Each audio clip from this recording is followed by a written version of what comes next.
Hello everyone, I'm Kristen Olson Stone. Welcome to my studio.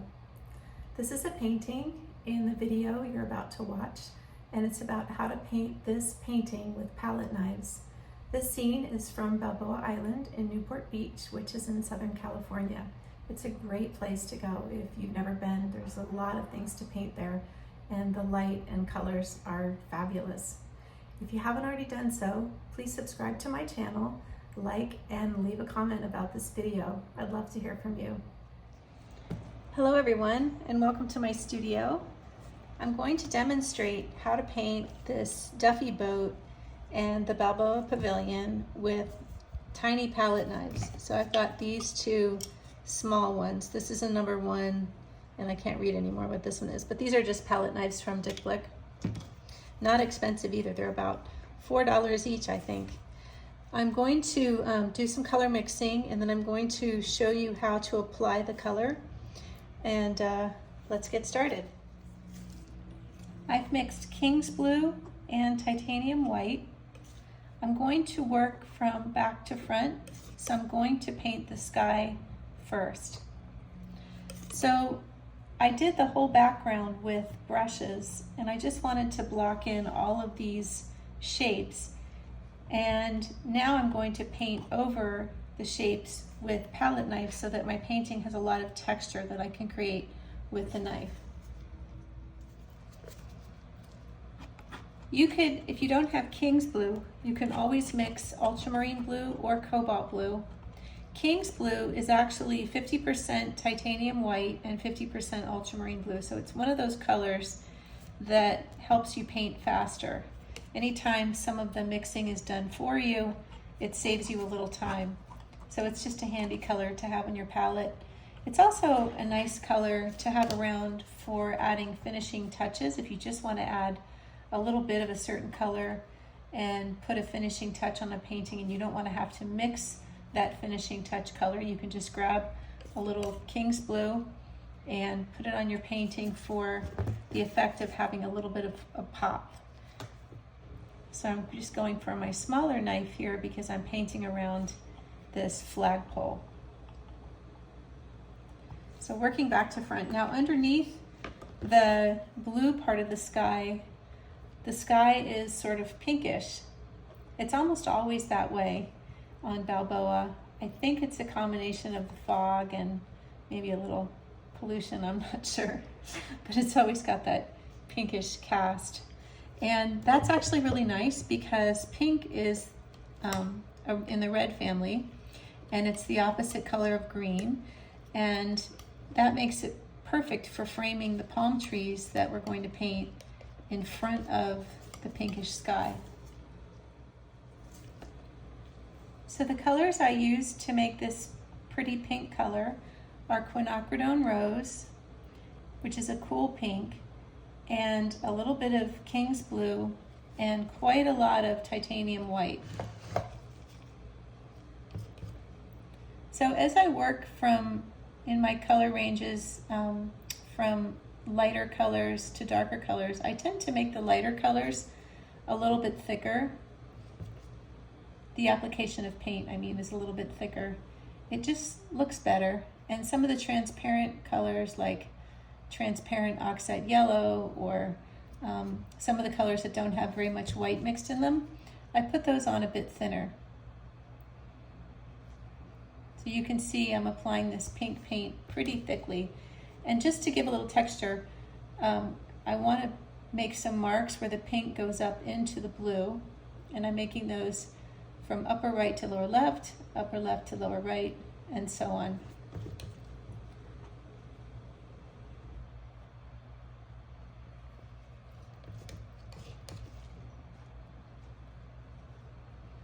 I don't want to have a line going straight across where the blue band ends in the pink band. That's why I wanted to add that texture. I mixed up raw sienna and Titanium White, and I added a tiny bit of permanent green light to this mixture because it was sort of a reddish, yellowish earth color that I ended up with, and I wanted to gray it down. So remember, the rule for graying anything down is mixing the opposite color. If you're not sure which colors are opposite of each other or complementary colors, complementary is the art term for colors that are opposite each other on the color wheel, take a look at the color wheel. And it's a really good idea when you're learning to paint to have a color wheel somewhere nearby so you can refer to it and quickly figure out which colors are opposite each other on the color wheel. Notice how nice this looks with this palette knife texture. You don't see any of the grain of the canvas. You just see this beautiful thick strokes of lush oil paint. And that's one of the things I love about palette knife painting. And it isn't perfect. I can't get lines that are as precise as I can with brushes, but that's sort of part of the charm of it. And I call myself an impressionist painter, and part of impressionism is having your elements slightly misty or obscured or something like that. In other words, a term that means they're not perfectly crisp and clear. They can have some of those elements, but overall the painting is a little bit mushy, which means that each viewer views it slightly differently and sees different things in your painting, and it makes your painting have an element of mystery. So everything isn't exactly spelled out, and to me that makes it more interesting. Now I mixed a little bit of transparent oxide red with ultramarine blue and quinacridone rose, and I'm putting that here for the shadow color. There's a small cast shadow from this the top of the pavilion onto the roof, and I'm just blending that. And now on the right side of the pavilion there's a small triangular shape, which is the corner that we can barely see in my reference photo. And I'm going to put a little bit of this dark edge here on this side. Now in order to make a straight line with a palette knife, you kind of have to hover over it and then just pull. You may have to go back in and do a little blending if it's not looking the way you want it to look, but that's how you do a straight line with a palette knife.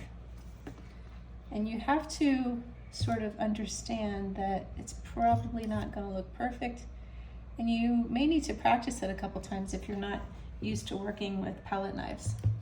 So there's also a dark line across the top of the pavilion, and I want to indicate that as well. It's something to do with the way that they applied the whatever it's called. The roof is made out of shingles. I couldn't think of the word, pardon me. So something about how they applied the shingles, that there's a dark line at the top and on the sides. And I wanted to blend a little bit of this shadow color in here just to give the roof a little texture. And that's the most obvious color to blend in, very harmonious. I mixed up 2 piles of paint now for the buildings on either side of the pavilion. This one is transparent oxide red, plus a little bit of the leftover pink sky mixture that I put off to the side. By the way, anytime I have color that I've mixed up that I'm not going to use on whatever I mixed it up for, I put it off to the side, and I end up with a nice pile of colorful grays.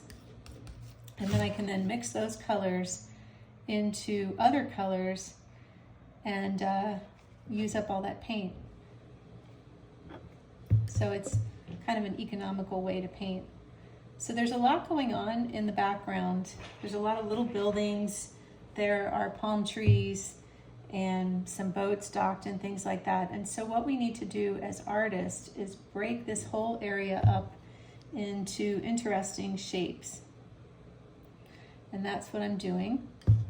I'm kind of taking some cues from what's in the background, what's behind the building, what's on either side of it, and just making some interesting small shapes with my knife.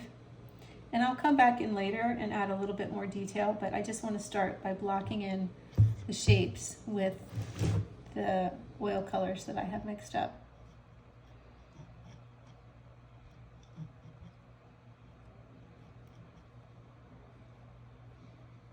And just like that.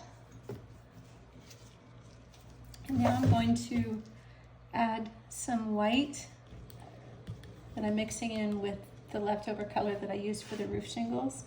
And I'm going to use my knife and I'm going to make some interesting shapes. I see a couple of shapes from like a building that has some windows. So these are the shapes that indicate the framing around the windows. But what I'm really doing is abstracting what I see. I'm just looking at it and I'm looking strictly for shapes. I'm not trying to figure out what anything is. I don't care if it's a restaurant or if it's a house. I don't really care too much. Later when I'm finishing up the painting, if something is too abstract, I may want to add a few more finishing touches to spell out a little more about what it is. But right now, I just want to have some interesting shapes. So here's some ultramarine blue, transparent oxide red, and quinacridone rose. And I want to get this nice rich dark on the very bottom of the building. So we're going to work from the inside of the building out. So this dark color represents the inside of the building where you can see through the windows. And then I'm going to paint some more strokes of paint that indicate the framing around the windows. And I'm just pulling some of this dark alongside the bottom of where those buildings are. And it's also kind of an aqua green color. So I'm going to use some of this Caribbean blue and some permanent green light and some more ultramarine. This is ultramarine blue deep, by the way. And I'm going to pull some of those colors along the back. Just want to smooth out this edge so the building transitions into the ocean smoothly. So edges get softer as they go back in space. So the edge of where the water meets the buildings needs to be a fairly soft edge. And I've come down a little too far with this dark. I'm going to need to make a lighter color up here, but for now it's okay. Because we're just getting these shapes filled in, working from back to front.